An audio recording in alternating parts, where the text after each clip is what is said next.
7 de diciembre de 1943, el general George C. Marshall, jefe del Estado Mayor del Ejército, recibió un mensaje del presidente Franklin Roosevelt en Washington. Roosevelt acababa de regresar de la conferencia de Teherán, donde se había reunido con Churchill y Stalin. El mensaje era claro. Roosevelt ya había tomado su decisión sobre quién mandaría la invasión de Francia. Esa elección determinaría cómo terminaría la guerra, cuántos estadounidenses morirían en Francia, cuántos meses duraría la lucha, y si los tanques soviéticos se detendrían en Berlín o avanzarían hasta el Canal de la Mancha. Marshall comprendió el peso de lo que se estaba decidiendo. No se trataba solo de seleccionar a un comandante, sino de elegir entre la eficiencia militar y la necesidad política entre el general que podía ganar más rápido y el general que podía mantener unida a la alianza. Durante meses todos habían supuesto que el propio Marshall obtendría el mando. Era la elección obvia. Como jefe del Estado Mayor del Ejército desde 1939, había construido el ejército estadounidense desde 200,000 hombres hasta convertirlo en una fuerza de millones. Había planificado la estrategia global, seleccionado a los comandantes y coordinado operaciones a través de 2 océanos y 3 continentes. Churchill lo llamaba el organizador de la victoria. La invasión de Francia era la culminación de todo lo que Marshall había construido. Roosevelt quería que Marshall tuviera el mando, pero también sabía que no podía prescindir de él en Washington. El esfuerzo bélico global dependía de la supervisión estratégica de Marshall y de su capacidad para dirigir a los jefes del Estado Mayor conjunto. Como Roosevelt le dijo a Marshall, no sentía que pudiera dormir tranquilo si usted estuviera fuera de Washington. Por lo tanto, la elección recayó en el teniente general Dwight Eisenhower. En ese momento, Eisenhower servía como comandante aliado en el Mediterráneo. Nunca había mandado tropas en combate antes de 1942. Durante la Primera Guerra Mundial, había pasado el tiempo entrenando tropas en Pensilvania. Toda su carrera había sido trabajo de Estado Mayor, planificación y coordinación política, pero era cauto, diplomático y hábil para manejar egos y construir consenso. La decisión de Roosevelt sorprendió a muchos oficiales. ¿Y qué hay del teniente general George S. Patton Jr., que comandaba el 7º Ejército en Sicilia? Patton tenía un historial de combate excepcional. Había salvado la campaña del norte de África tras el desastre del Paso de Kasserine. Había tomado Palermo en 38 días cuando los comandantes británicos decían que llevaría meses. Había ganado todas las grandes batallas en el norte de África y en Sicilia. Sus tropas lo llamaban Old Blood and Guts y lo seguirían al infierno. Los comandantes alemanes le temían más que a cualquier otro general aliado, pero Patton ni siquiera fue considerado para el puesto de comandante supremo aliado. No estaba en la conversación, no estaba en la lista. A pesar de ser el comandante de campo más exitoso de Estados Unidos, a pesar de su genio táctico y de su capacidad demostrada para ganar batallas más rápido que nadie, George Patton era demasiado tóxico políticamente como para confiarle el mando de una coalición. Y no fue por los incidentes de las bofetadas que se harían públicos semanas después. Fue porque Marshall, Eisenhower y Roosevelt sabían algo que el público estadounidense no sabía. Patton podía ganar batallas de manera brillante, pero no podía gestionar a los aliados. No podía controlar su boca. No podía subordinar su ego a la necesidad diplomática. Veía la guerra de coalición como una competencia en la que las fuerzas estadounidenses debían dominar y las fuerzas británicas debían seguir. Trataba a los corresponsales de guerra como herramientas para su publicidad personal y decía cosas ofensivas sobre los aliados sin considerar las consecuencias. Patton era un genio operacional, pero el mando supremo requería más que genio operacional. Requería manejar el orgullo de Churchill y el ego de De Gaulle. Requería construir consenso entre oficiales que discrepaban sobre la estrategia. Requería tomar decisiones militares subóptimas para preservar la unidad de la coalición. Patton no podía hacer nada de eso, no quería hacerlo, y le molestaba tener que hacerlo. Así que Roosevelt eligió a Eisenhower. Patton pasaría la guerra ejecutando los planes de otros en lugar de crear los suyos propios. mandaría ejércitos de forma brillante dentro de marcos estratégicos establecidos por otros, y demostraría repetidamente que sus tácticas agresivas podrían haber terminado la guerra más rápido, pero nunca tendría la autoridad para dar forma a la gran estrategia. Roosevelt y Marshall habían hecho un cálculo político. Eligieron al comandante que podía gestionar la coalición por encima del comandante, que podía ganar batallas más rápido, y ese cálculo costaría miles de vidas estadounidenses durante los siguientes 18 meses. Esta es la historia de por qué George S. Patton Jr., el mayor comandante de campo estadounidense de la Segunda Guerra Mundial, ni siquiera fue considerado para el mando supremo, no porque no pudiera ganar batallas, sino porque ganar la guerra requería más que ganar batallas. Requería política de coalición y Patton era incapaz de comprender que los compromisos políticos tendrían prioridad sobre la eficacia militar. Para entender por qué Patton fue descartado, hay que entender quién era realmente George Patton, no la versión de Hollywood, sino el hombre real y el problema real que creó para la cúpula del ejército. George Smith Patton Jr. nació en 1885, en el seno de una familia adinerada de California con profundas raíces militares.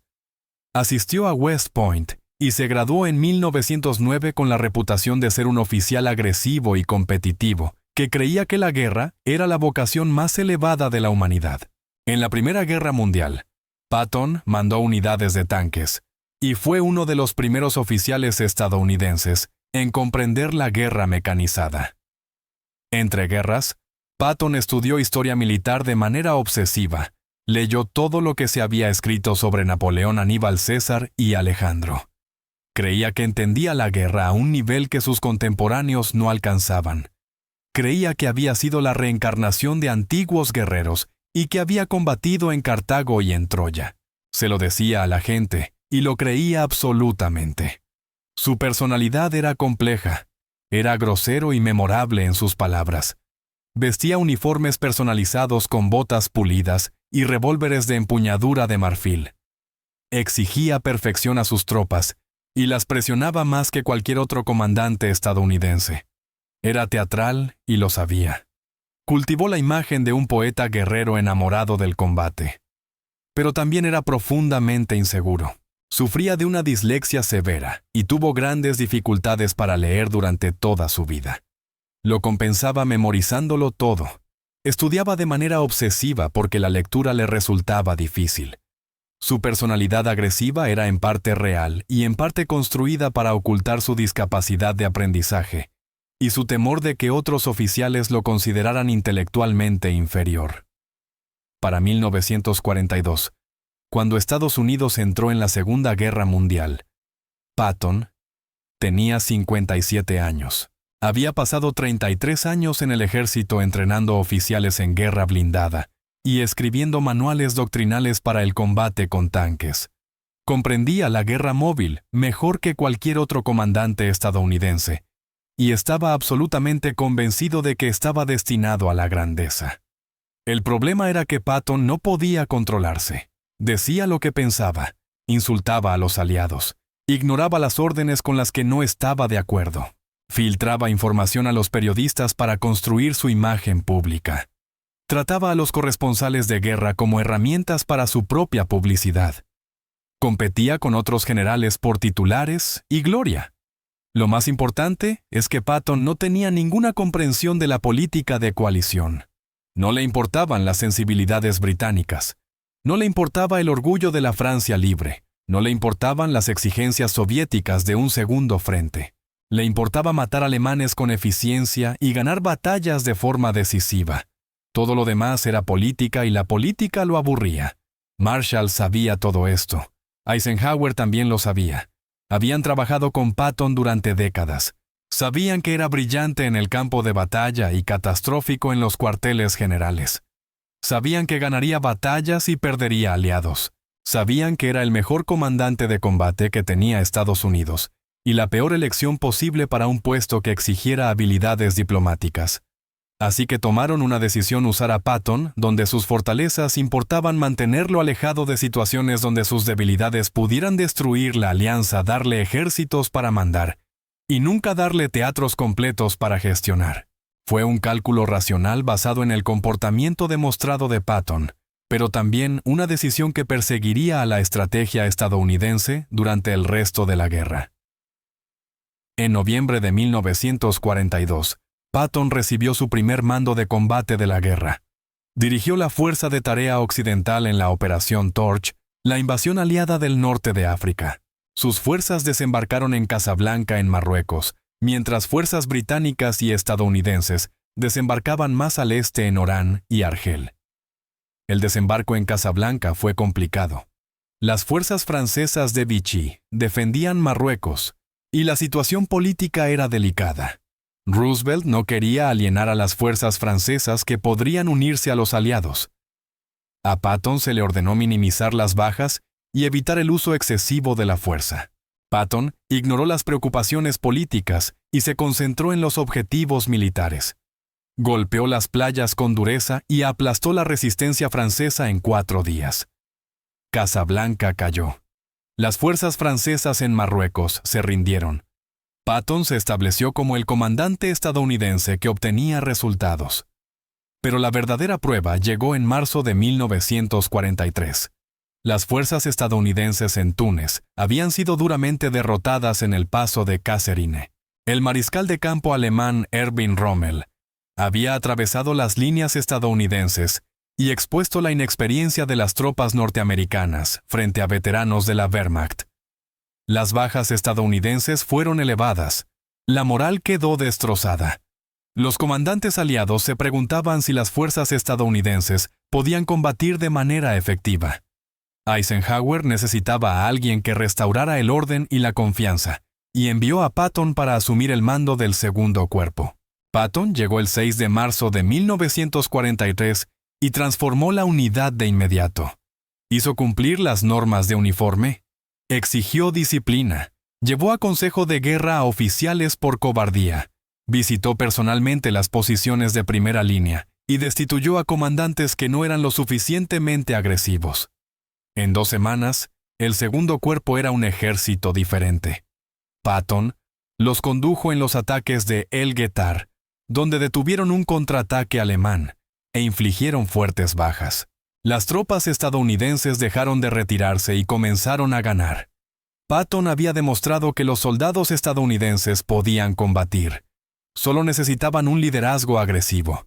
Pero Patton no solo ganó en lo táctico, ganó en lo psicológico. Restauró el orgullo estadounidense tras la humillación de Kasserine. Demostró a los comandantes británicos que las fuerzas estadounidenses podían medirse de igual a igual con los veteranos alemanes. Demostró que la velocidad y la agresividad podían superar la superioridad táctica de la Wehrmacht. Marshall y Eisenhower tomaron nota. Patton se estaba demostrando invaluable como comandante de campo, pero la campaña del norte de África también reveló el problema político que representaba Patton. Competía con los comandantes británicos por la gloria. Resentía recibir órdenes de Eisenhower. Concedía entrevistas no autorizadas a los periodistas. Se quejaba de la asignación de suministros. Dejaba claro que creía que él debería estar al mando de todo el teatro del norte de África. Eisenhower tenía que gestionar a Patton de manera constante. Tenía que suavizar conflictos con oficiales británicos. Tenía que explicar y minimizar las declaraciones públicas de Patton. Tenía que equilibrar el brillante talento táctico de Patton con los dolores de cabeza diplomáticos que éste creaba. Aún así, los resultados eran innegables. Patton había tomado un cuerpo derrotado y desmoralizado, y lo había convertido en una fuerza de combate eficaz en apenas 2 semanas. Cuando el norte de África cayó en mayo de 1943, la reputación de Patton como el mejor comandante de combate de Estados Unidos quedó firmemente establecida. La pregunta pasó a ser, ¿qué hacer con él a continuación? En julio de 1943, los aliados invadieron Sicilia. Patton comandaba el 7º Ejército estadounidense. El mariscal de campo británico Bernard Montgomery comandaba el 8º Ejército. Eisenhower dirigía la operación en su conjunto. El objetivo estratégico era asegurar Sicilia, sacar a Italia de la guerra y preparar la futura invasión de Francia. El plan otorgaba a Montgomery la ruta principal hacia el norte hacia Messina. Las fuerzas de Patton recibieron un papel de apoyo protegiendo el flanco izquierdo de Montgomery. Era un plan conservador diseñado para permitir que las fuerzas británicas más experimentadas lideraran mientras las fuerzas estadounidenses aprendían. Patton lo odiaba. Lo veía como arrogancia británica y como la falta de voluntad de Eisenhower para confiar a las fuerzas estadounidenses el esfuerzo principal. Decidió ignorar el espíritu de sus órdenes y competir con Montgomery para llegar primero a Messina. Si llegaba antes, demostraría que las fuerzas estadounidenses eran superiores a las británicas y se establecería como el comandante aliado dominante. Patton impulsó a sus tropas sin descanso. Avanzó por la costa occidental de Sicilia, mientras las fuerzas de Montgomery quedaban atascadas en el este. Patton tomó Palermo en rápida sucesión. Empujó a sus divisiones hacia adelante con un descanso mínimo. Aceptó mayores bajas para mantener la velocidad.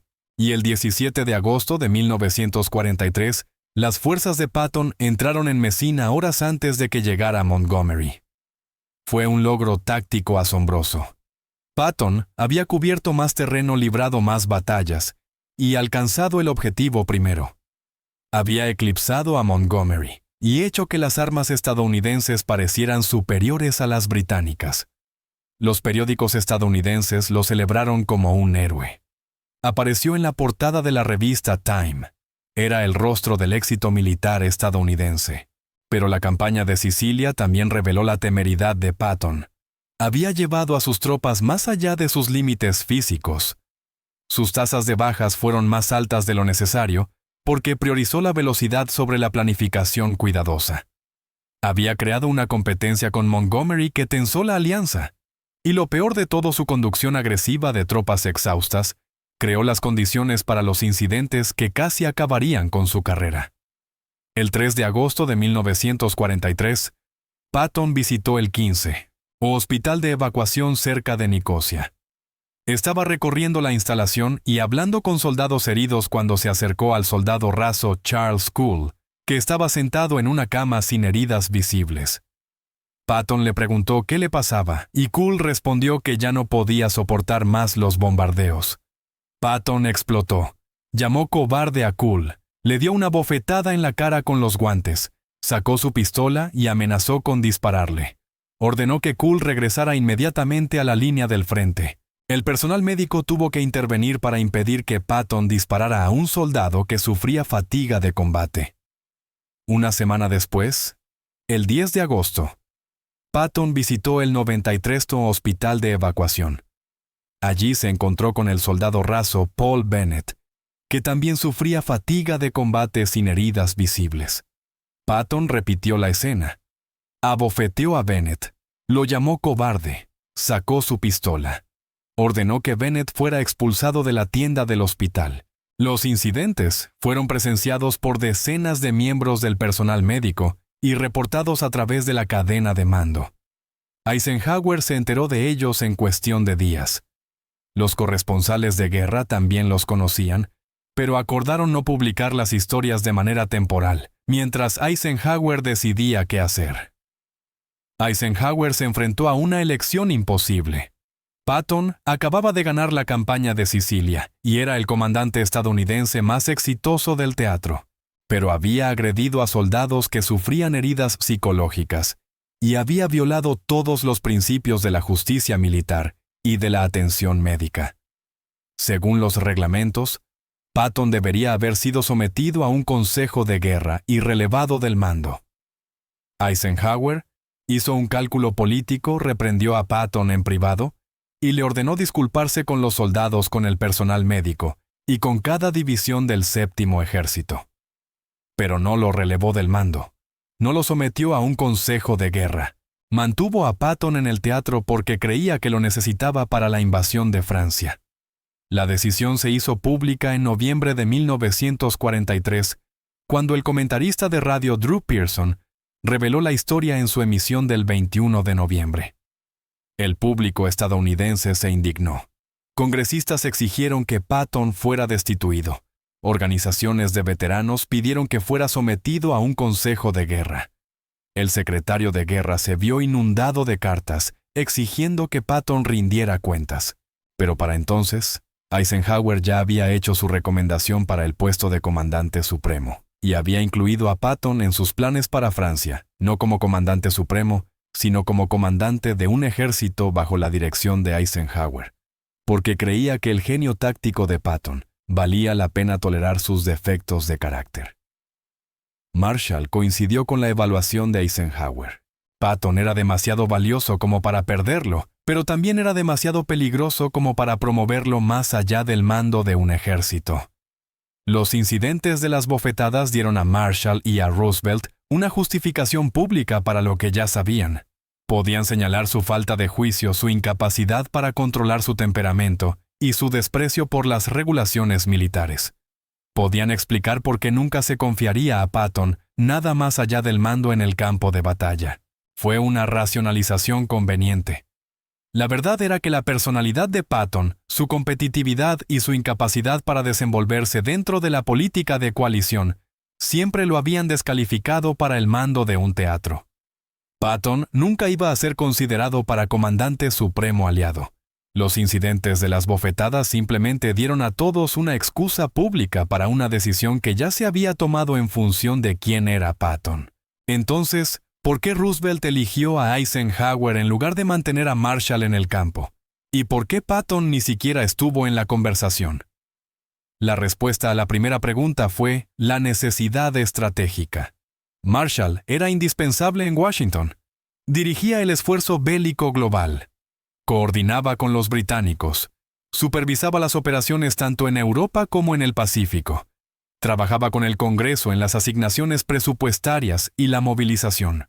Roosevelt le dijo literalmente, no sentía que pudiera dormir tranquilo si usted estuviera fuera de Washington. Marshall era demasiado importante para el esfuerzo de guerra en su conjunto, como para quedar atado al mando de un solo teatro. Eso dejó a Eisenhower como la opción lógica entre los generales restantes. Nunca había mandado tropas en combate antes de 1942. Había pasado la Primera Guerra Mundial como oficial de entrenamiento en Camp Colt, en Pensilvania.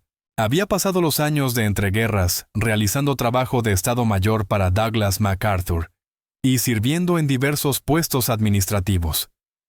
Era inteligente, competente y bien considerado, pero no tenía experiencia de combate antes del norte de África. Lo que Eisenhower sí tenía era habilidad política. Entendía cómo manejar a los comandantes británicos que resentían la autoridad estadounidense. Sabía equilibrar las exigencias contrapuestas de Churchill y Roosevelt. Era paciente diplomático y estaba dispuesto a sacrificar ventajas tácticas estadounidenses para mantener contentos a los aliados. Lo que Eisenhower no tenía era el instinto asesino de Patton. No tenía la comprensión de Patton sobre cómo usar la velocidad y la agresividad para terminar las batallas rápidamente. No tenía la capacidad de Patton para leer el terreno y explotar oportunidades más rápido de lo que el enemigo podía reaccionar. Esas eran habilidades militares. Las habilidades de Eisenhower eran políticas. Lo que a Patton le faltaba era precisamente todo lo que Eisenhower tenía. Patton veía la guerra de coalición como una competencia en la que las fuerzas estadounidenses debían dominar. Competía con los comandantes británicos por la gloria en lugar de construir asociaciones. Filtraba información para construir su propia reputación. Decía cosas ofensivas sobre los aliados sin considerar las consecuencias diplomáticas. Era incapaz de subordinar su ego para cumplir objetivos políticos. Por eso Patton nunca fue considerado para comandante supremo aliado, incluso antes de los incidentes de las bofetadas. Marshall y Roosevelt sabían que el mando supremo exigía más que genio en el campo de batalla. Exigía una sofisticación política de la que Patton carecía por completo. Eisenhower había demostrado esto en el norte de África. Había gestionado la relación conflictiva entre comandantes estadounidenses y británicos. Había tratado con De Gaulle y la Francia Libre.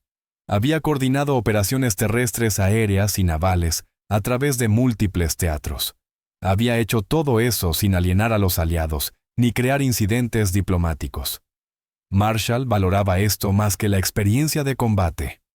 La invasión de Francia requeriría coordinar a millones de tropas de múltiples naciones a lo largo de cientos de kilómetros de frente. Requeriría gestionar fuerzas aéreas armadas, sistemas de suministro y servicios de inteligencia. Requeriría mantener la unidad de mando, respetando al mismo tiempo la soberanía nacional y el orgullo de cada aliado. Eisenhower podía hacerlo. Patton no. Patton veía la guerra de coalición como una competencia en la que las fuerzas estadounidenses debían dominar y las británicas seguir. Eisenhower la veía como una asociación en la que había que gestionar egos y hacer concesiones. La pregunta que nadie se hizo fue si esas concesiones costarían vidas estadounidenses. Roosevelt coincidió con la evaluación de Marshall. FDR estaba pensando en la política de posguerra. Sabía que Estados Unidos emergería de la guerra como una superpotencia, y sabía que mantener la alianza británica sería esencial. Sabía que ofender a Churchill o a de Gaulle durante la guerra complicaría las relaciones de posguerra. Patton era una carga política.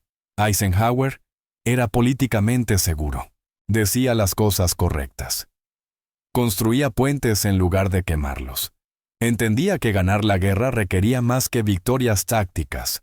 Requería mantener la unidad de la coalición durante la victoria y en el orden de posguerra. La pregunta era si mantener contento a Montgomery importaba más que salvar vidas estadounidenses, si la unidad de la alianza justificaba desviar combustible a operaciones británicas, que fracasarían mientras fuerzas estadounidenses, que estaban teniendo éxito, se quedaban sin suministros, y si el compromiso político era más importante que la eficacia militar. Por eso Marshall recomendó a Eisenhower. Roosevelt aprobó la recomendación y anunció que mantendría a Marshall en Washington, donde era insustituible. Y en la víspera de Navidad de 1943, Eisenhower fue nombrado oficialmente Comandante Supremo Aliado para la Operación Overlord. Patton comandaría el Tercer Ejército bajo Bradley, quien a su vez comandaría el 2º Grupo de Ejércitos bajo Eisenhower. Patton ejecutaría planes operativos diseñados por otros. Combatiría de manera brillante dentro del marco estratégico establecido por Eisenhower, pero nunca tendría la autoridad para moldear la gran estrategia. El anuncio se hizo público a principios de enero de 1944. Los periódicos elogiaron el nombramiento de Eisenhower. Los analistas militares destacaron sus habilidades diplomáticas y organizativas. Algunos cuestionaron su falta de experiencia en combate. Nadie preguntó si la fiabilidad política importaba más que la excelencia en el campo de batalla. Nadie preguntó cuántos estadounidenses morirían porque la política de alianzas tuviera prioridad sobre la eficacia militar. Patton no fue mencionado en el anuncio. Su papel en la invasión se mantuvo en secreto por razones de seguridad operativa. Pero dentro del ejército todos entendían la realidad. Al mejor comandante de combate estadounidense nunca se le confiaría el mando de una coalición. Su genio táctico era invaluable. Su toxicidad política era descalificante. Marshall y Roosevelt habían decidido que gestionar la alianza importaba más que maximizar la eficiencia en el campo de batalla.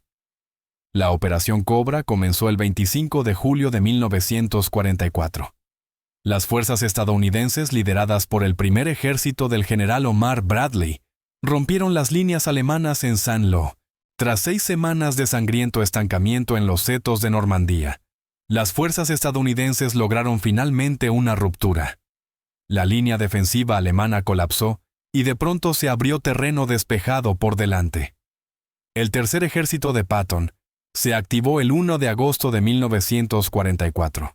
Su misión era explotar la ruptura de Cobra. Se suponía que debía avanzar hacia Bretaña para capturar puertos para la logística aliada. Era un plan conservador diseñado para asegurar las líneas de suministro antes de avanzar más profundamente en Francia. Patton examinó la situación estratégica y reconoció de inmediato que el plan estaba obsoleto. Las fuerzas alemanas en Normandía estaban derrotadas. Su flanco occidental se estaba derrumbando. París era vulnerable. El camino hacia la frontera alemana estaba abierto. Capturar los puertos bretones llevaría semanas, y no importaría si la guerra terminaba antes de que esos puertos fueran necesarios. Patton tomó una decisión de mando. Cumpliría la letra de sus órdenes, pero no su espíritu. Envió un cuerpo a Bretaña para capturar los puertos, pero dirigió el resto del tercer ejército hacia el este, en dirección a París y la frontera alemana. Apostaba a que para cuando Eisenhower se diera cuenta de lo que estaba haciendo Patton, habría avanzado tanto que cambiar el plan sería imposible. La apuesta resultó espectacular. Las fuerzas de Patton avanzaron más de 400 kilómetros en 2 semanas. Liberaron Le Mans, Chartres y Orleans. Alcanzaron el río Sena y amenazaron París desde el sur. Empujaron a las fuerzas alemanas a la retirada y capturaron a miles de prisioneros. Fue el avance más rápido de la historia militar estadounidense, pero el avance de Patton también creó problemas. Sus líneas de suministro quedaron peligrosamente estiradas. Sus tanques se estaban quedando sin combustible. Sus oficiales de logística le advirtieron que estaba superando a sus suministros y que tendría que detenerse para permitir que el sistema logístico se pusiera al día. Patton los ignoró. Les dijo a sus comandantes que siguieran avanzando hasta quedarse sin gasolina, y luego que encontraran la manera de conseguir más y continuar. El 15 de agosto, Patton recibió órdenes de detenerse en el río Sena y esperar a que otras fuerzas aliadas lo alcanzaran. Patton encontró una laguna. Ordenó patrullas de reconocimiento en fuerza al otro lado del Sena. Esas patrullas siguieron expandiéndose. Para cuando el cuartel general de Eisenhower cuestionó lo que estaba haciendo todo el ejército de Patton, ya había cruzado el río realizando reconocimiento. Fue un uso agresivo y astuto de las órdenes, no una desobediencia abierta. Pero el efecto fue el mismo, siguió avanzando cuando se suponía que debía detenerse. Para el 31 de agosto, el tercer ejército había alcanzado el río Mosa, casi 400 kilómetros más allá de donde se suponía que debía estar. Patton había avanzado más rápido que cualquier ejército en la historia. Había liberado enormes zonas de Francia, había destruido múltiples divisiones alemanas, y había convertido en una burla el plan cuidadoso y metódico que el Estado Mayor de Eisenhower había elaborado. Eisenhower estaba furioso. Patton había desobedecido órdenes. Había perturbado todo el sistema logístico aliado al consumir combustible y suministros que estaban asignados a otros ejércitos. Había avanzado tan lejos que sus flancos quedaron expuestos y ya no podía ser abastecido adecuadamente. Bradley, que técnicamente era el superior de Patton, había perdido el control sobre él. Pero Eisenhower no podía castigar a Patton porque su avance había sido un éxito brillante. Las fuerzas alemanas en Francia se estaban derrumbando. París había sido liberada. El avance aliado había acortado la guerra en meses. Patton había asumido riesgos que violaban la doctrina y había salido indemne porque esos riesgos habían dado resultado. Esto era exactamente la razón por la que Marshall y Roosevelt nunca habían considerado a Patton para el mando supremo. Patton estaba dispuesto a ignorar órdenes con las que no estaba de acuerdo. Priorizaba la victoria por encima de la obediencia. Realizaba apuestas estratégicas sin autorización. Estas cualidades lo convertían en un brillante comandante de ejército, pero lo hacían completamente inadecuado para el mando de un teatro. Si Patton hubiera estado en la posición de Eisenhower con autoridad para tomar decisiones estratégicas para todo el teatro, sus instintos agresivos habrían producido desastres junto con victorias. Habría ignorado las restricciones políticas. Habría alienado a los aliados. Habría asumido riesgos que podrían haber fracturado la coalición. Eisenhower comprendía esto. Valoraba a Patton como subordinado, pero lo habría temido como igual. La ruptura del tercer ejército demostró que Patton necesitaba a alguien por encima de él, que le impusiera límites y lo obligara a operar dentro de restricciones estratégicas. A principios de septiembre de 1944, las fuerzas aliadas se estaban quedando sin combustible. El sistema logístico se estaba desmoronando. Los ejércitos avanzaban más rápido de lo que los suministros podían seguirlos. Eisenhower se enfrentó a una decisión crítica: qué ejércitos recibirían el combustible limitado disponible y cuáles tendrían que detenerse. Patton quería el combustible. Argumentó que el tercer ejército estaba más cerca de la frontera alemana. Podía alcanzar el río Rin en cuestión de días si contaba con suministros adecuados. Podía cruzar a Alemania propiamente dicha y amenazar la región industrial del Ruhr. Creía que podía terminar la guerra antes del invierno. Montgomery también quería el combustible. Argumentó que las fuerzas británicas en el norte debían recibir prioridad. Propuso la operación Market Garden, un asalto aerotransportado para capturar puentes sobre el Rin en los Países Bajos. Creía que esto flanquearía las defensas alemanas y permitiría a las fuerzas británicas avanzar hacia el norte de Alemania. Bradley, al mando del 200 Grupo de Ejércitos, apoyó a Patton. Argumentó que debía mantenerse el impulso del tercer ejército y creía que el liderazgo agresivo de Patton ofrecía la mejor oportunidad de romper la resistencia alemana antes de que se consolidara. Eisenhower decidió apoyar a Montgomery. Dio prioridad en combustible y suministros al 21º Grupo de Ejércitos británico. Aprobó Market Garden. Ordenó a las fuerzas estadounidenses, incluido el tercer ejército de Patton, que redujeran su avance y consolidaran sus posiciones. La decisión de Eisenhower no se basó en la lógica militar. Market Garden era una operación de alto riesgo que exigía que todo saliera perfectamente. El avance de Patton, aunque agresivo, estaba funcionando y tenía impulso. La decisión de Eisenhower fue política. Churchill presionaba a Roosevelt para dar a las fuerzas británicas un papel mayor en la victoria final. La opinión pública británica se sentía cada vez más frustrada por el dominio estadounidense de la campaña. Montgomery amenazaba con dimitir si no recibía prioridad, y Eisenhower creía que mantener la unidad de la alianza era más importante que la estrategia militar óptima. Se ordenó a Patton detener el avance del tercer ejército. Protestó enérgicamente. Argumentó que detenerse en ese momento permitiría a los alemanes reagruparse y prolongar la guerra. Le dijo a Eisenhower que con combustible suficiente podría estar en Berlín antes que los soviéticos. Predijo que dar los recursos a Montgomery conduciría al desastre. Eisenhower lo desautorizó. El tercer ejército recibió combustible mínimo y fue ordenado a realizar operaciones limitadas. Mientras Montgomery preparaba Market Garden, Patton se quejó ante los periodistas. Filtró información sugiriendo que la presión política estaba anulando el juicio militar. Dejó claro que creía que la decisión era errónea. Market Garden se lanzó el 17 de septiembre de 1944 y fracasó de manera desastrosa. Las fuerzas aerotransportadas británicas quedaron rodeadas en Arnhem. Miles murieron o fueron capturados. La operación no obtuvo ninguna ventaja estratégica. La reputación de Montgomery quedó dañada, y el combustible y los suministros que podrían haber apoyado el avance de Patton se desperdiciaron en una operación fallida.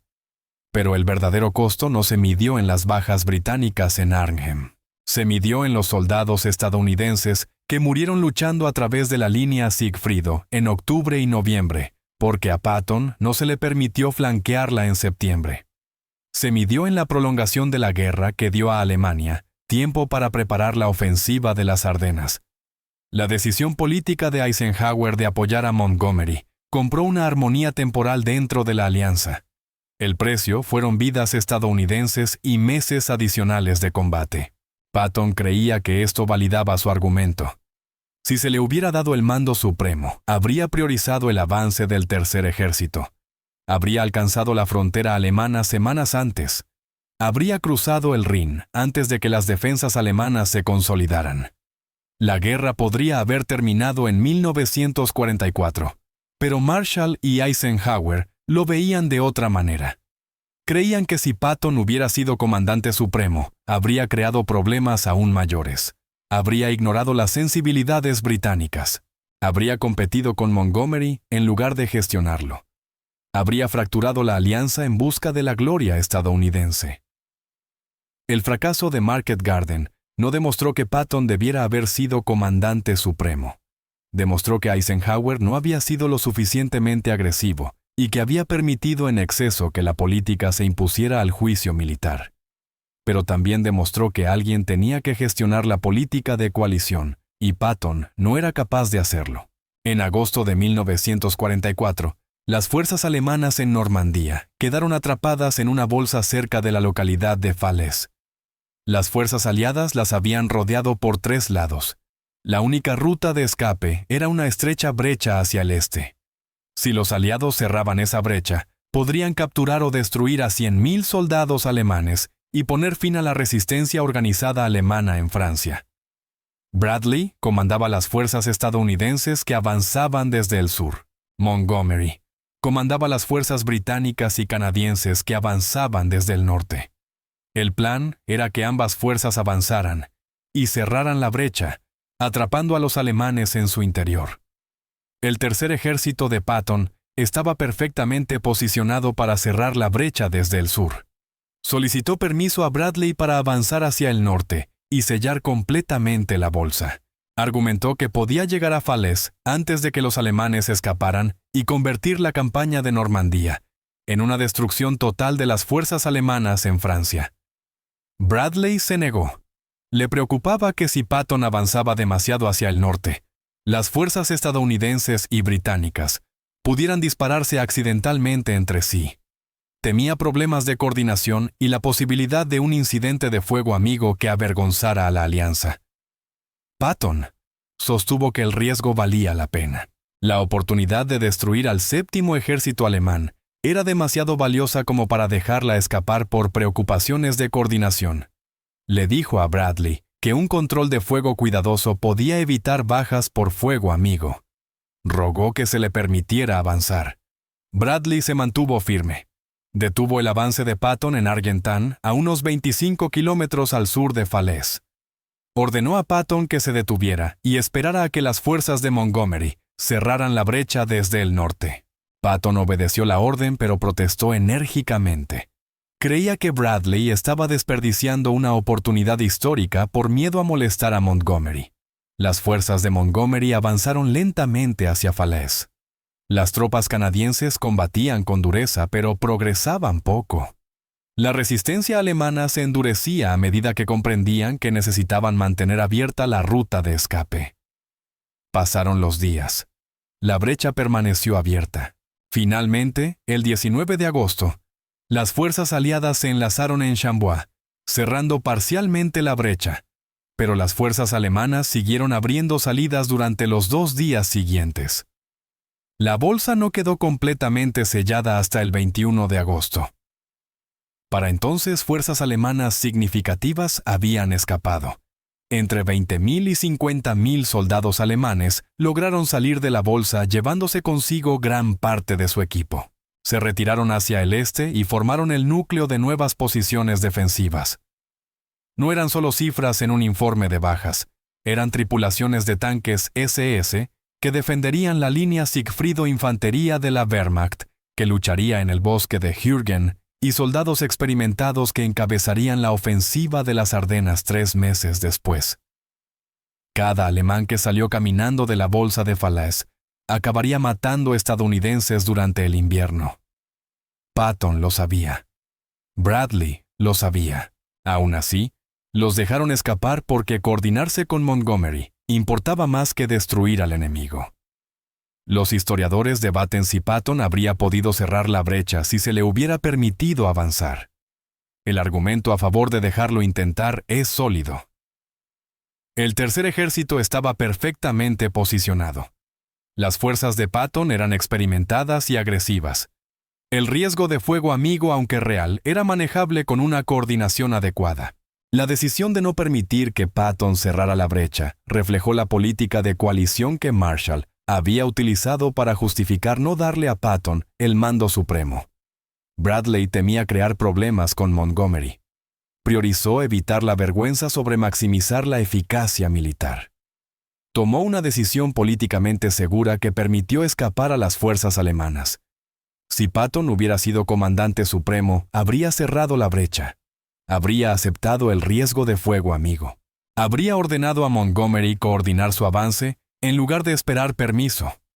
Habría priorizado la destrucción de las fuerzas alemanas por encima de proteger el orgullo británico. Pero Patton no era comandante supremo. Era un comandante de ejército bajo Bradley, Y Bradley era cauto y político de maneras que Patton no lo era. Así que los alemanes escaparon. La guerra continuó, y miles de estadounidenses murieron en batallas posteriores, luchando contra tropas alemanas que podrían haber sido capturadas en Falaise. Patton creía que este era otro ejemplo de lo que ocurría cuando las consideraciones políticas se imponían al juicio militar. Creía que si Marshall le hubiera otorgado el mando supremo, la guerra habría terminado más rápido y con menos bajas estadounidenses. Probablemente tenía razón, pero también habría fracturado la alianza y creado crisis diplomáticas que habrían complicado el orden de posguerra. El 16 de diciembre de 1944, las fuerzas alemanas lanzaron su última gran ofensiva en el frente occidental. Atacaron a través del bosque de las Ardenas golpeando posiciones estadounidenses débilmente defendidas. El asalto tomó por completa sorpresa a la inteligencia aliada. En cuestión de días, las fuerzas alemanas habían avanzado unos 80 kilómetros y creado una enorme saliente en las líneas aliadas. Eisenhower convocó una reunión de emergencia en Verdún el 19 de diciembre. Bradley Patton y otros comandantes superiores asistieron. La situación era desesperada. Las fuerzas alemanas estaban rodeando la ciudad de Bastogne, donde la 100ª División Aerotransportada había quedado atrapada. Las fuerzas estadounidenses se retiraban en confusión. Todo el frente aliado estaba amenazado. Eisenhower preguntó a sus comandantes con qué rapidez podían responder. La mayoría dijo que necesitarían días o semanas para reorganizar sus fuerzas y preparar un contraataque. La situación era demasiado caótica. El clima era terrible. Mover grandes fuerzas en condiciones invernales llevaría tiempo. Patton dijo que podía atacar en 48 horas. Todos en la sala pensaron que estaba loco. El tercer ejército se encontraba a unos 160 kilómetros al sur de la batalla. Patton tendría que romper el contacto con las operaciones en curso, girar todo su ejército 90 grados hacia el norte, avanzar a través de tormentas invernales y lanzar un ataque coordinado. Parecía imposible. Patton explicó que había anticipado la posibilidad de necesitar una respuesta rápida. Había hecho que su Estado Mayor preparara planes de contingencia para mover el tercer ejército hacia el norte. Tenía 3 planes de ataque completos listos, dependiendo de dónde quisiera Eisenhower que atacara. Todo lo que necesitaba era la orden. Eisenhower dio la orden. Patton salió de la reunión y puso su plan en marcha de inmediato. El tercer ejército comenzó a separarse de las operaciones en el este de Francia, giró hacia el norte y avanzó a través de nieve y hielo hacia la saliente alemana. Y el 22 de diciembre, exactamente 3 días después de la reunión de Verdún, las fuerzas de Patton atacaron el flanco sur de la saliente alemana. Fue uno de los movimientos operativos más impresionantes de la historia militar. Patton desplazó 3 divisiones, aproximadamente 133.000 hombres, a lo largo de unos 160 kilómetros, en condiciones invernales, y lanzó un ataque coordinado con un tiempo de preparación mínimo. Sus fuerzas relevaron Bastogne el 26 de diciembre, rechazaron a las fuerzas alemanas y eliminaron la amenaza al frente aliado. La velocidad y la eficacia de la respuesta de Patton sorprendieron a todos.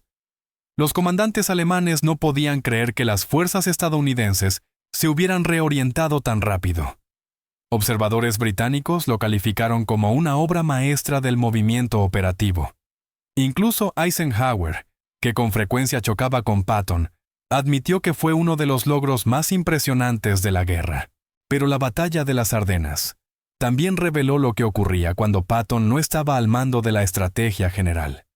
La ofensiva alemana había tenido éxito porque la inteligencia aliada no detectó la acumulación de fuerzas. Las posiciones defensivas estaban escasamente guarnecidas porque Eisenhower había distribuido las fuerzas de manera uniforme a lo largo del frente. Las reservas estratégicas eran insuficientes porque los recursos habían sido desviados a las operaciones de Montgomery en el norte. El resultado fueron 80.000 bajas estadounidenses, 19.000 hombres muertos en la nieve, unidades enteras arrolladas en sus posiciones, y la rendición de la 106ª División de Infantería, con 7.000 hombres, la mayor rendición masiva de fuerzas estadounidenses en el teatro europeo. No se trató de pérdidas aceptables derivadas de un riesgo calculado, sino de bajas evitables causadas por una preparación defensiva deficiente. Patton había advertido sobre estos problemas. Había abogado por concentrar las fuerzas y mantener reservas fuertes. Había cuestionado las evaluaciones de inteligencia que afirmaban que Alemania estaba acabada. Fue ignorado porque Eisenhower y su Estado Mayor creían saber más. Si Patton hubiera sido comandante supremo, ¿habría ocurrido la saliente? Probablemente no de la misma manera. Patton era paranoico respecto a los contraataques alemanes. Mantenía reservas sólidas. Concentraba sus fuerzas en lugar de dispersarlas. Habría detectado la acumulación alemana, o al menos habría estado en mejor posición para responder con mayor rapidez. Pero la estrategia defensiva de Patton también habría creado otros problemas. Habría sido menos dispuesto a ceder recursos a Montgomery. Habría presionado más a las fuerzas estadounidenses y aceptado mayores bajas. Habría creado fricciones con comandantes británicos que resentían su estilo agresivo. La batalla de las Ardenas reivindicó los instintos tácticos de Patton, pero también mostró por qué Marshall y Roosevelt nunca lo consideraron para el mando supremo. Patton podía ejecutar movimientos operativos brillantes, pero no podía gestionar una coalición, y gestionar la coalición era más importante para los intereses estratégicos estadounidenses que la eficiencia militar óptima. Para marzo de 1945, las fuerzas aliadas habían cruzado el río Rin y avanzaban hacia Alemania. El final de la guerra se acercaba, pero surgió una nueva pregunta. ¿Quién capturaría Berlín? ¿Y qué significaría eso para la política de posguerra? Las fuerzas soviéticas avanzaban desde el este y estaban más cerca de Berlín que las fuerzas aliadas occidentales. Stalin estaba decidido a capturar la capital alemana como símbolo del sacrificio y la victoria soviéticos. Churchill quería que las fuerzas británicas y estadounidenses llegaran primero a Berlín para impedir la dominación soviética de Europa Central.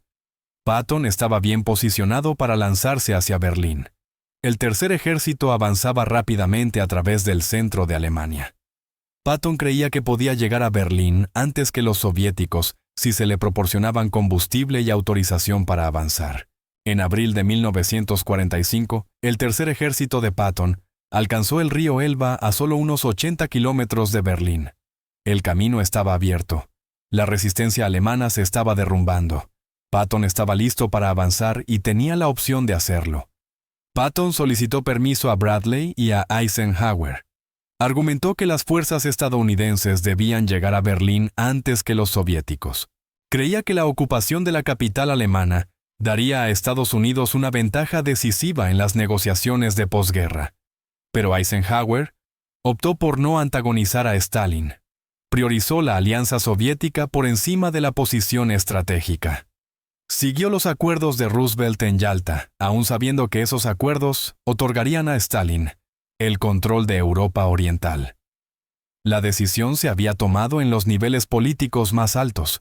Una vez más, las consideraciones políticas se impusieron. Patton recibió la orden de detenerse en el Elba y protestó furiosamente. Argumentó que permitir a los soviéticos tomar Berlín era un error estratégico que fortalecería las ambiciones soviéticas en Europa. Predijo que Stalin dominaría Europa Oriental y amenazaría los intereses occidentales. Creía que las fuerzas estadounidenses debían ocupar la mayor parte posible de Alemania antes de la rendición final alemana. Eisenhower lo ignoró. El juicio militar de Patton era menos importante que la estrategia diplomática de Roosevelt. El tercer ejército se detuvo en el Elba y esperó mientras las fuerzas soviéticas luchaban para entrar en Berlín. Patton creía que esta era la prueba definitiva de que debía haber sido considerado para el mando supremo. Sostenía que Eisenhower había sido demasiado dispuesto a acomodar las exigencias soviéticas y creía que un comandante supremo estadounidense debía priorizar los intereses estratégicos de Estados Unidos por encima de mantener la armonía de la alianza con los soviéticos. Marshall y Eisenhower lo veían de otra manera. Creían que la decisión de permitir que los soviéticos tomaran Berlín era correcta porque luchar por la ciudad habría costado miles de vidas estadounidenses, sin una ganancia estratégica real. La ciudad iba a ser dividida entre los aliados de todos modos, según las zonas de ocupación acordadas previamente. Competir con los soviéticos por Berlín habría dañado la relación que Roosevelt y Churchill intentaban mantener. Pero Patton tenía razón en una cosa. La decisión de detenerse en el Elba permitió a Stalin consolidar su control sobre Europa Oriental. Las fuerzas soviéticas ocuparon Polonia, Checoslovaquia, Hungría, Rumanía y Alemania Oriental, e impusieron gobiernos comunistas a poblaciones que deseaban libertad. El telón de acero descendió sobre Europa exactamente como Patton había predicho. Que las fuerzas estadounidenses capturaran Berlín hubiera cambiado este resultado es discutible. El control de Stalin sobre Europa Oriental se basaba en la ocupación militar, no en el simbolismo. Las fuerzas soviéticas ya estaban sobre el terreno y las fuerzas estadounidenses habrían tenido que combatirlas para impedir las tomas de poder comunistas. Roosevelt y Churchill no estaban dispuestos a arriesgar una guerra con la Unión Soviética inmediatamente después de derrotar a Alemania. Sin embargo, los instintos de Patton eran estratégicamente sólidos. Comprendía que el orden de posguerra estaría determinado por dónde se encontraran las fuerzas militares cuando terminara la guerra. Quería que las fuerzas estadounidenses avanzaran lo más al este posible para limitar la expansión soviética. Eisenhower estaba dispuesto a aceptar la dominación soviética de Europa Oriental como el precio de mantener la unidad de la alianza. Esta diferencia de visión estratégica fue precisamente la razón por la que Patton nunca fue considerado para el mando supremo. Patton pensaba en términos militares. Eisenhower pensaba en términos políticos. Roosevelt y Churchill querían un comandante supremo que priorizara los objetivos políticos por encima de la lógica militar. Tras la rendición de Alemania el 8 de mayo de 1945, Patton fue nombrado gobernador militar de Baviera. Era un cargo político que requería habilidad diplomática y una gestión cuidadosa de la población civil alemana. Era exactamente el trabajo equivocado para Patton. De inmediato generó controversias. Fue lento en destituir a funcionarios nazis de puestos administrativos. Argumentaba que administradores experimentados eran necesarios para mantener la infraestructura en funcionamiento, independientemente de su pasado político. Llegó a decir que el partido nazi era similar a los partidos republicano y demócrata en Estados Unidos, simplemente política alemana. Estas declaraciones horrorizaban a funcionarios estadounidenses y británicos. El objetivo mismo de la desnazificación era eliminar la influencia nazi de la sociedad alemana, pero Patton trataba la afiliación al partido nazi como algo irrelevante y se preocupaba más por la administración eficiente que por castigar a los alemanes por apoyar a Hitler. Patton también abogó por rearmar a las fuerzas alemanas para luchar contra la Unión Soviética. Dijo a los periodistas que Estados Unidos había derrotado al enemigo equivocado y afirmó que debería haberse aliado con Alemania contra los soviéticos. Argumentó a favor de una confrontación militar inmediata con Stalin, mientras las fuerzas estadounidenses aún se encontraban en plena fortaleza en Europa. Estas declaraciones violaban la política oficial y avergonzaban a Eisenhower. Estados Unidos intentaba construir relaciones cooperativas con la Unión Soviética.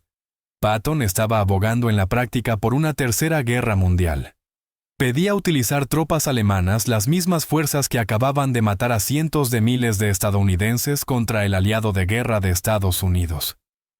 En octubre de 1945, Eisenhower relevó a Patton del mando del Tercer Ejército y de su cargo como gobernador militar. Le asignó el mando del 15, o Ejército, una organización administrativa encargada de redactar la historia de la campaña europea. Fue una degradación humillante. El comandante de combate más exitoso del ejército quedó reducido a escribir informes. Patton estaba amargado. Creía que su destitución demostraba que los políticos castigaban la honestidad. Pensaba que estaba siendo perseguido por decir la verdad sobre las intenciones soviéticas. Se sentía reivindicado por su historial de combate y traicionado por el estamento político. El 9 de diciembre de 1945, Patton resultó herido en un accidente automovilístico cerca de Mannheim, Alemania. Su coche chocó contra un camión del ejército. Patton sufrió graves lesiones en el cuello y la columna vertebral que lo dejaron paralizado del cuello hacia abajo. Murió el 21 de diciembre de 1945 por complicaciones derivadas de esas heridas. Su muerte a los 60 años significó que nunca tuvo que presenciar la completa confirmación de sus advertencias sobre las intenciones soviéticas. La Guerra Fría comenzó pocos meses después de su muerte. Stalin impuso dictaduras comunistas en toda Europa Oriental exactamente como Patton había predicho. El telón de acero dividió Europa durante 45 años. Estados Unidos y la Unión Soviética se enfrentaron en un estancamiento nuclear que duró hasta 1991. Patton había tenido razón sobre las intenciones soviéticas. Su defensa de confrontar a Stalin inmediatamente después de la derrota de Alemania era estratégicamente sólida, pero su total falta de sofisticación política y habilidad diplomática hizo que sus advertencias fueran desestimadas como las divagaciones de un belicista incapaz de aceptar que la guerra había terminado. Si Patton hubiera recibido el mando supremo, sus actitudes antisoviéticas habrían creado problemas diplomáticos catastróficos durante la guerra. La estrategia de Roosevelt dependía de mantener la cooperación soviética contra Alemania. Patton habría puesto en peligro esa cooperación al tratar a Stalin como un enemigo en lugar de un aliado. Por eso Marshall y Roosevelt nunca consideraron a Patton para el mando supremo, no porque Eisenhower fuera mejor ganando batallas, sino porque Eisenhower comprendía que la victoria militar debía servir a objetivos políticos. Y el objetivo político era ganar la guerra manteniendo relaciones de alianza que pudieran sostenerse en el período de posguerra. Patton no podía hacer eso. Era brillante en las operaciones tácticas pero catastrófico en la política de coalición. Decía lo que pensaba sin considerar las consecuencias diplomáticas. Competía con los aliados en lugar de construir asociaciones. Priorizaba la lógica militar por encima de las exigencias políticas. Estas cualidades lo convirtieron en el mejor comandante de ejército de Estados Unidos, pero también lo descalificaron para el mando supremo. La verdadera lección de por qué Patton ni siquiera fue considerado para el mando supremo es una verdad amarga sobre la guerra de coalición. La excelencia militar importa menos que la gestión política. El mejor comandante en el campo de batalla no siempre es la elección correcta para dirigir un teatro de operaciones. A veces, el mejor comandante de combate ni siquiera entra en la conversación. Patton comprendía la guerra a un nivel que sus contemporáneos no alcanzaban. Estudiaba historia militar de forma obsesiva. Captaba el movimiento operativo de manera intuitiva. Sabía cómo usar la velocidad y la agresividad para lograr resultados decisivos. Probablemente fue el mejor comandante de combate puro que Estados Unidos produjo en la Segunda Guerra Mundial. Pero Patton no entendía la política. No entendía que las guerras se libran para alcanzar objetivos políticos, no solo para matar al enemigo de manera eficiente. No entendía que mantener relaciones de alianza era tan importante como ganar batallas. No entendía que lo que se dice a los periodistas importa tanto como lo que se hace en el campo de batalla. Eso lo hizo inadecuado para el mando supremo, a pesar de su brillantez táctica. El mando supremo requiere equilibrar las exigencias militares con las limitaciones políticas. Requiere gestionar egos y construir consenso. Requiere tomar decisiones militares subóptimas para preservar la unidad de la coalición. Patton no podía hacer eso. No quería hacerlo. Le molestaba tener que hacerlo. Eisenhower sí entendía la política de coalición. No era tan talentoso como Patton como comandante de campo, ni nunca lo sería, pero podía trabajar con Churchill sin crear incidentes diplomáticos, coordinar con De Gaulle, sin herir el orgullo francés y mantener la cooperación de Stalin sin provocar una confrontación. Estas habilidades importaban más que el genio táctico. Marshall comprendía esta distinción. Sabía que Patton era el mejor guerrero, pero cuando Roosevelt le preguntó quién debía comandar la Operación Overlord, Marshall recomendó a Eisenhower, sin dudarlo. Porque las guerras no se ganan solo con guerreros. Se ganan con coaliciones capaces de sostener la cooperación a través de la victoria y hacia el orden de posguerra. Y Patton era fundamentalmente incapaz de ejercer liderazgo de coalición. El sistema militar estadounidense en la Segunda Guerra Mundial reflejaba esta comprensión. Estados Unidos nunca otorgó autoridad suprema a sus mejores comandantes de combate. MacArthur comandó en el Pacífico, pero estaba subordinado a los jefes del Estado Mayor Conjunto. Patton comandó ejércitos, pero estuvo subordinado a Eisenhower. El sistema estaba diseñado para garantizar que los líderes políticos controlaran la estrategia mientras los comandantes militares ejecutaban la táctica. Esto frustraba a comandantes agresivos como Patton y MacArthur. Creían que entendían la guerra mejor que los políticos y que debían tener libertad para perseguir la victoria militar sin restricciones políticas. Probablemente tenían razón en que entendían la guerra mejor. Sin embargo, estaban completamente equivocados al creer que merecían estar libres de supervisión política, porque las guerras sirven a fines políticos. La fuerza militar es una herramienta de la política nacional, no un fin en sí misma. Los comandantes que olvidan esto se vuelven peligrosos, persiguen objetivos militares que contradicen metas políticas y crean victorias que conducen a derrotas estratégicas. Patton nunca entendió esto. Creía que su trabajo era matar alemanes de manera eficiente y ganar batallas de forma decisiva. Todo lo demás era política que no le incumbía. Esta actitud lo hizo brillante en la ejecución de misiones, pero aseguró que nunca sería considerado para puestos que exigieran definir la estrategia. Los instintos tácticos de Patton eran superiores a la estrategia cautelosa que Eisenhower siguió.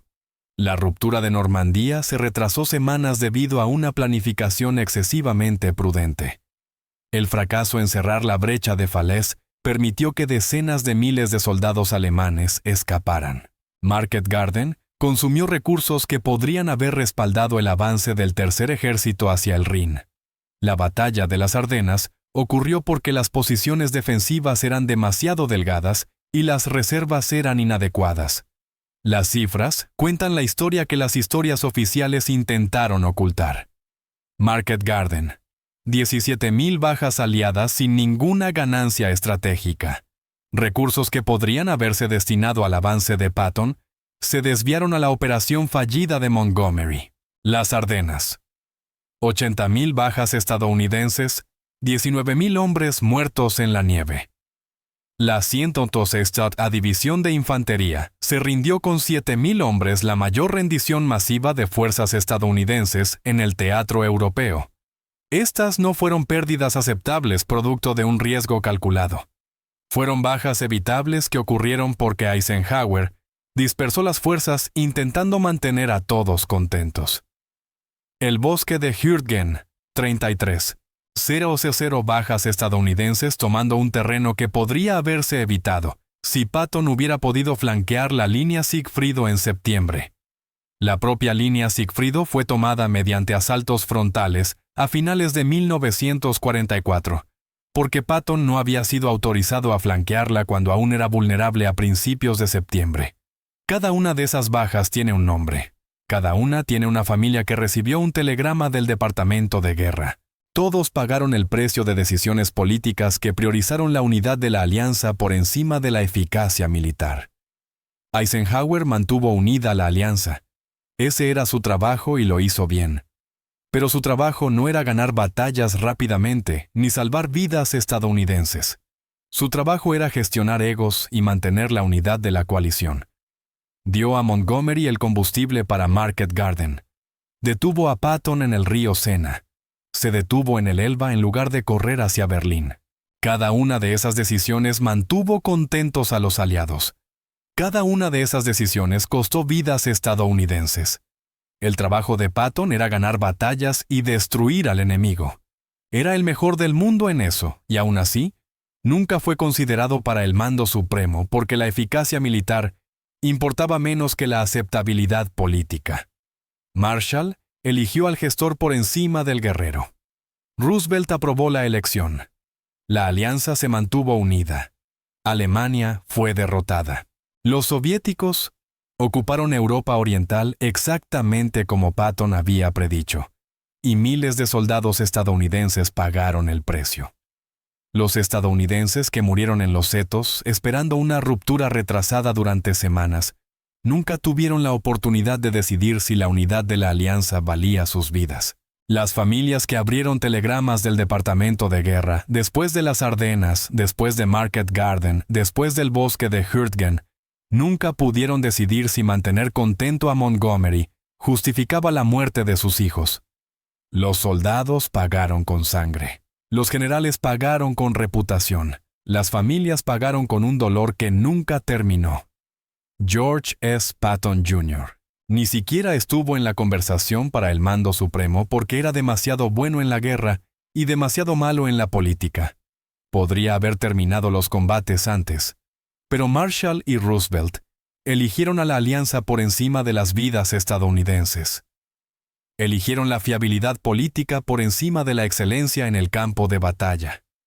Nunca siquiera consideraron darle a Patton la autoridad para demostrar lo que un liderazgo agresivo podía lograr. Esa es la verdad sobre la guerra de coalición. Las consideraciones políticas cuestan vidas, pero los líderes deciden que la unidad de la alianza importa más que las bajas individuales. Y los comandantes brillantes que no entienden la política nunca obtienen la oportunidad de mostrar lo que podrían haber logrado. Patton pasó la guerra subordinado a comandantes que él creía inferiores. Probablemente tenía razón, pero aún así fue subordinado porque ganar guerras requiere más que ganar batallas. Requiere compromisos políticos. Y los soldados estadounidenses pagan el precio de esos compromisos en